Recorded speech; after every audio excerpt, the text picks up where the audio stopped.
This channel does not promote any violent, harmful, or illegal activities. All content provided by this channel is meant for an educational purpose only. এই মুহূর্তে ফের একবার ভাটপাড়ার দিকে নজর রাখতেই হচ্ছে, কারণ বন্ধ চলাকালীন সেখানে চলল গুলি। ফের একবার ছবি দেখবে এবং আমাদের প্রতিনিধি আমাদের সঙ্গে রয়েছেন সরাসরি। অনন্ত, তোমার সঙ্গে কথা বলবো। এই মুহূর্তে কি আপডেট পাচ্ছ, মানে কে বা কারা গুলি চালালো, এখন অবধি কি জানতে পারা যাচ্ছে? UEM Jaipur is a perfect target for prospective students aspiring for good jobs, good education with future-ready skills. Exclusively তোমাদের দেখাচ্ছি, দেখো এই গুলির স্পট, একটা দুটো তিনটে, ওদিকে দেখো আরো গুলির স্পট রয়েছে। এই দেখো গুলি আটকে রয়েছে, দেখো একটা 9mm এর গুলি যত সম্ভব মনে হচ্ছে। গুলি অল্পের জন্য রেহাই পায় প্রিয়াঙ্কু পান্ডে, বিজেপির নেতা, এবং অল্পের জন্য রেহাই পায় যে চালক ছিল সেই চালক। এখনো পর্যন্ত আহত 2, একজনের অবস্থা গুরুতর, একজনের মাথা ঘেঁষে গুলি বেরিয়ে গেছে। গাড়ির মধ্যে রক্ত পড়ে রয়েছে, চাপ চাপ রক্ত। দেখো অল্পের জন্য রেহাই। পুলিশি ঘেরাটোপে কি করে গুলি চললো প্রশ্ন উঠছে, সব তুলছে সবাই।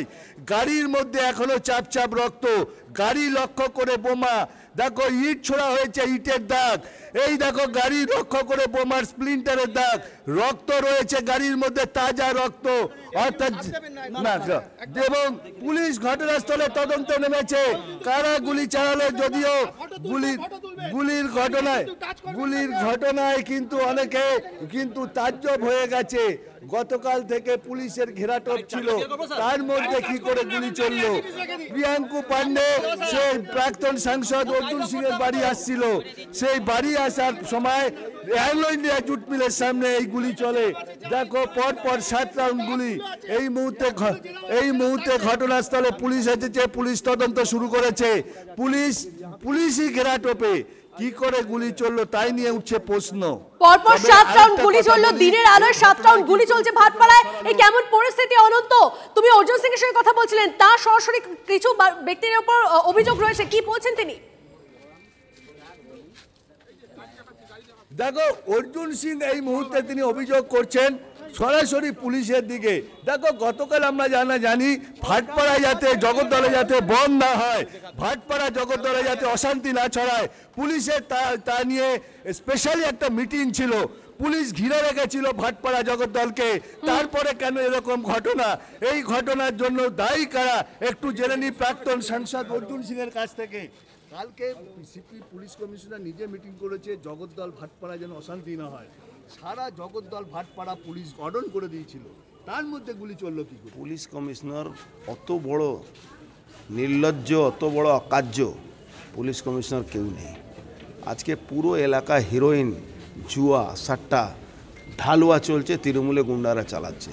আর উনি পারলে উদ্বোধন করে দেবেন এই জুয়া সাট্টা যেখানে হিরোইন বিক্রি হয়। কিন্তু আমরা যতই বলবো উনার প্রমোশন হবে, ওতে কোনো লাভ হয় না। এতে উনার একটা ব্যক্তিগত একটা আইপিএসের লাজ লজ্জা বলে কিছু নেই। আজকে এসিপি সামনে এইসব ঘটনাগুলো ঘটছে, যারা ক্রিমিনালরা, যারা মেরেছে, যারা গুলি চালিয়েছে, গুলি এখনও আটকে আছে। এর অফিসের পাশে হিরোইন বিক্রি করে ওরা, এর অফিস অল্পের জন্য প্রিয়াঙ্কু পান্ডে বেঁচে গেছে, অল্পের জন্য ড্রাইভার বেঁচে গেছে, অল্পের জন্য 7 রাউন্ড গুলি চলেছে। আপনি ভাবতে পারেন? অর্জুন সিং এর সরাসরি কিছু অভিযোগ রয়েছে, আমরা শুনলাম। অনন্ত, তুমি অবশ্যই পরিস্থিতির দিকে নজর রাখো, পুলিশ কি বলছে অবশ্যই তুমি নজর রাখো। আপাতত তোমাকে ধন্যবাদ।